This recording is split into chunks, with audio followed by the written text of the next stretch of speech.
Salut à tous, je vous remercie infiniment pour tous vos commentaires sur la dernière vidéo et je vous souhaite de bonnes vacances. Alors je sais pas combien il y a de semaines de vacances, il y a 3 zones, oui 3 zones, donc ça doit s'étaler sur 4 semaines ou 5 semaines, enfin notamment à la montagne.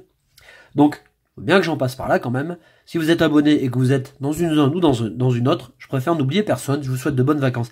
Si vous êtes au ski, profitez-en, il fait très beau, sur Savoie, Haute-Savoie je pense que c'est le même temps. La neige, franchement, est très bonne. Il y a moyen vraiment de faire du très bon ski, donc profitez-en. Soyez prudents, mais profitez-en. Alors, je voudrais remercier Perrine LGD avec qui j'ai fait un échange. Je vous montre la carte. Je lui ai envoyé Evoli Ronflex en Rainbow. Et en contrepartie, j'ai reçu cette carte que j'aime beaucoup. Alors, évidemment, comme je préfère Florizard et puis Celebi, j'ai pas hésité un instant sur l'échange. Merci Perrine. Carte nickel. Et puis, je fais une dédicace à Vrop FR, à Miss Sprint, à Echo 9, Arc 9, Baba 7 Ronaldo et Dragons Exal. Voilà. Alors aujourd'hui, je vous fais une deuxième présentation. Alors, pour plusieurs raisons encore.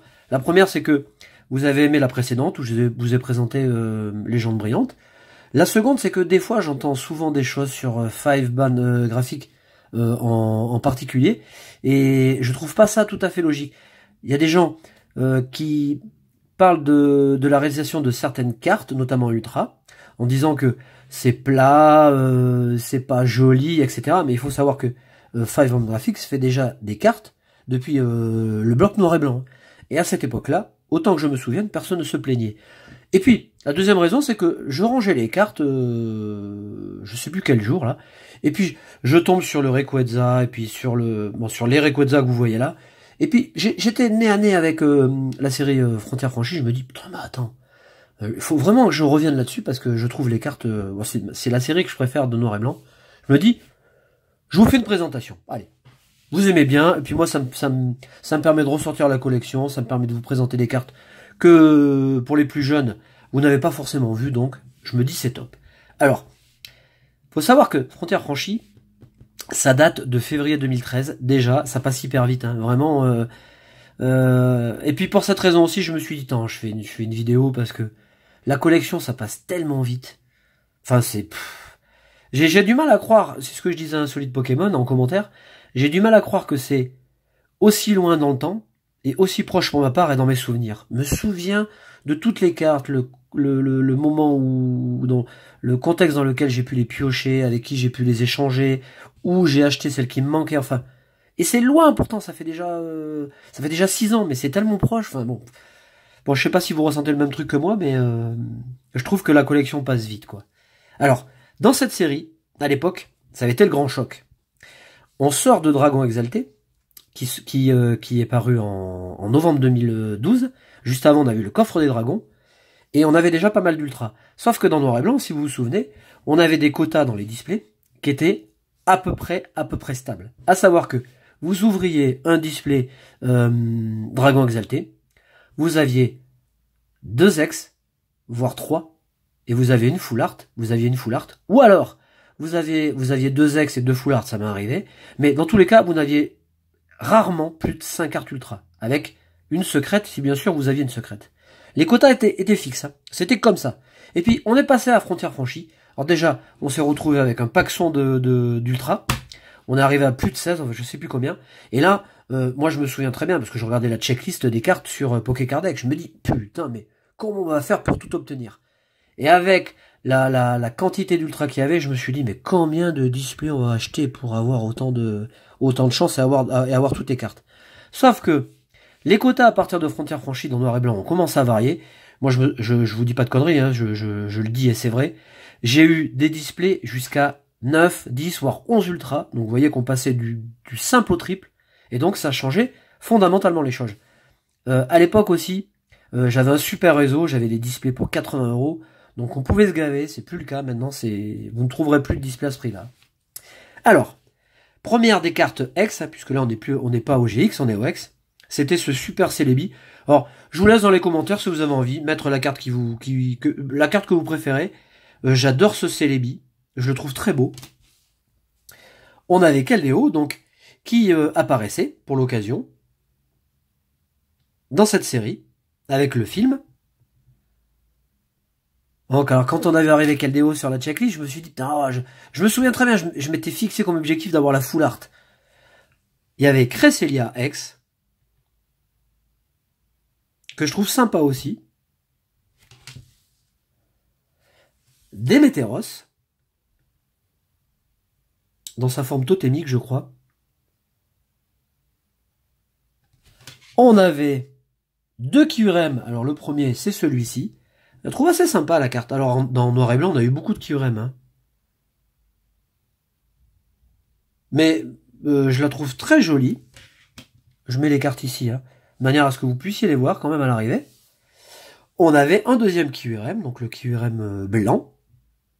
Elle est très belle celle-là. Elle est très belle parce qu'il y a des oranges comme ça qui mettent beaucoup de lumière à la carte. Bon alors je sais pas ce que vous en pensez, mais les ex étaient jolis quoi. Est-ce que j'ai une GX par là? Voilà, bah si j'en ai une. Regardez la différence. Bon la GX prend toute la carte, c'est une artwork, hein, c'est une full art mais en GX quoi. Donc l'artwork prend toute la carte alors qu'une ex, bah, elle est à moitié, elle est à moitié dans la carte. Voilà, je vais la mettre ici. Et on avait moult full art, à commencer par ce Cheren que j'adore, que je trouve magnifique. Je sais pas ce que vous en pensez. J'aime beaucoup, alors évidemment, comme je suis absolument fan des full art dresseurs. Alors, dès cette série, hein, je peux Coupe-Note et puis Cradopo vous le diraient s'ils étaient là. Dès cette série, je me suis dit, les full art, priorité absolue. Les full art dresseurs, priorité absolue. Celle-là, j'ai eu la chance de la piocher dans un display où on avait eu 3 full art. J'avais une full art Pokémon et 2 full art dresseurs. Le super display qui déchire. On avait Kyurem blanc qui est vraiment très beau. Et alors là, j'en reviens à ce que je disais tout à l'heure.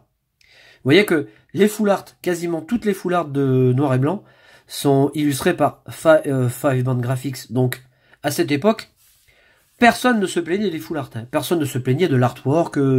Alors, on n'aimait pas la carte. On n'aimait pas le dessin.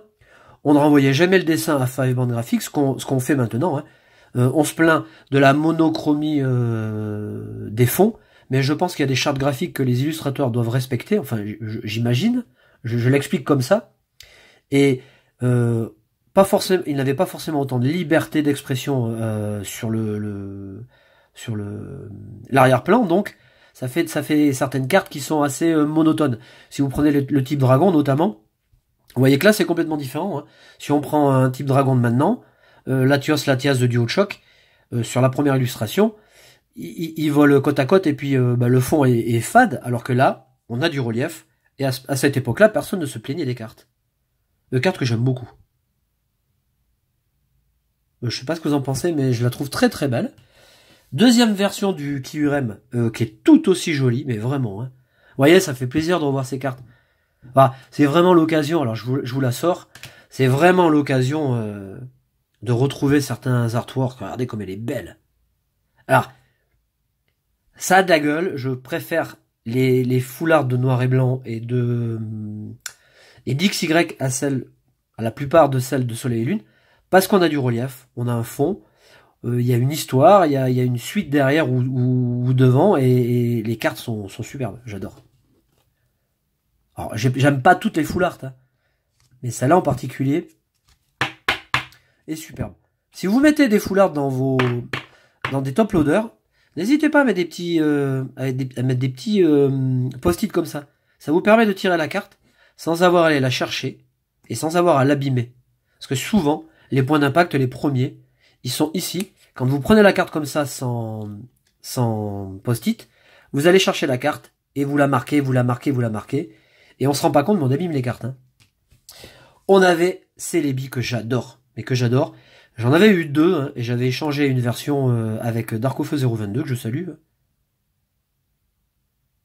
Même s'il a bien décroché des vidéos de YouTube et de Pokémon. Ah, elle est superbe. Je sais pas ce que vous en pensez. Regardez cette carte. Elle est terrible. Elle est vraiment sublime. On avait Cresselia. Voilà. Donc très coloré. Moi j'aime beaucoup. On a des petites étoiles ici. Ah, on a vraiment ça a vraiment de la gueule, hein. C'est vraiment de la belle carte. On avait Démétéros que j'avais eu énormément de mal à piocher. Et alors celle-ci, c'est la seule carte que j'ai achetée de la série. Puisque en je sais plus combien de displays, je n'avais pas eu la carte. Je l'avais achetée sur eBay. Je l'avais achetée cher, hein. Je l'avais eu aux enchères à 27 euros, je m'en souviens, hein. Et alors le comble, c'est que cette carte part en suivi, que cette carte se perd, que j'arrive à la poste après je sais pas combien de jours d'attente, qu'on me dit que la carte, l'enveloppe n'est pas là, et puis un facteur va voir à l'arrière, et puis trouve là, comme par miracle, l'enveloppe avec la carte coincée entre deux autres, enfin bon, vous voyez le truc qui n'arrive qu'une fois dans la vie, et je récupère la carte. Je l'aime beaucoup ce Déméter aussi, il est très beau. Voilà. Et puis on avait, ça va me donner l'occasion de vous montrer des Pokémon Shiny. Alors regardez le Golemastoc. Non mais regardez comme il claque. Voilà. Alors on a non seulement de la texture dans la carte, et on avait un petit peu je vais appeler ça de la granulométrie, enfin on avait un petit grain. Vous voyez que on n'a pas tout à fait la même texture. On avait un petit grain comme ça. Et puis on a le symbole comme ça en relief. Ah, elles sont, mais à tuer ces cartes. J'adore. Elle est secrète. Vous voyez, dans Soleil et Lune, plutôt que d'avoir de la redondance dans les full art et puis dans les rainbows, on pourrait très bien avoir un Pokémon, une rainbow différente, et puis 3-4 secrètes comme ça, quoi. Ce serait cool. Surtout qu'il y a suffisamment de beaux Pokémon Shiny pour les mettre en valeur. On avait Terrakium. J'adore aussi. Massif le Terrakium, mais très joli, je l'aime bien cette carte. Altaria.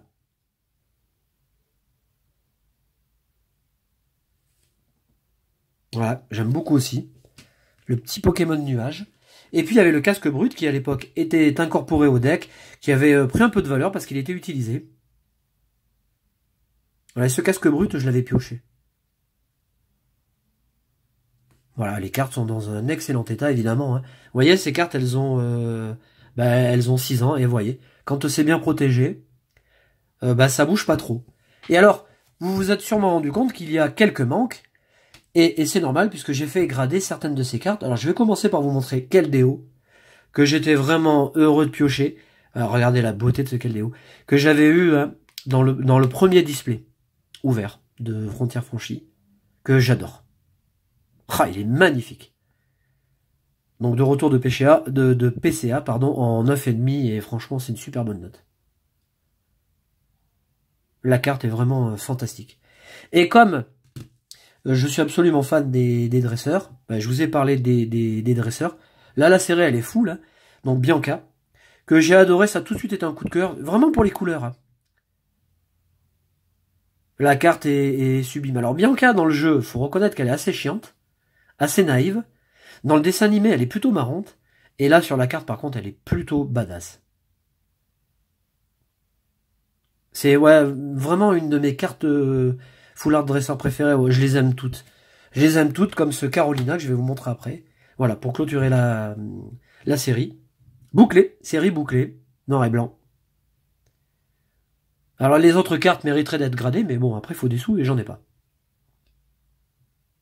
Voilà. Bon, j'espère que ça vous a fait plaisir de voir certaines de ces cartes. Alors évidemment, si vous collectionnez Pokémon depuis le tout début, vous avez sûrement ces cartes. Si vous êtes plus récent sur la chaîne, ça m'a fait plaisir de partager ça avec vous. Je vous souhaite à nouveau de bonnes vacances, je vous souhaite un bon dimanche, je vous souhaite une bonne collection. Salut!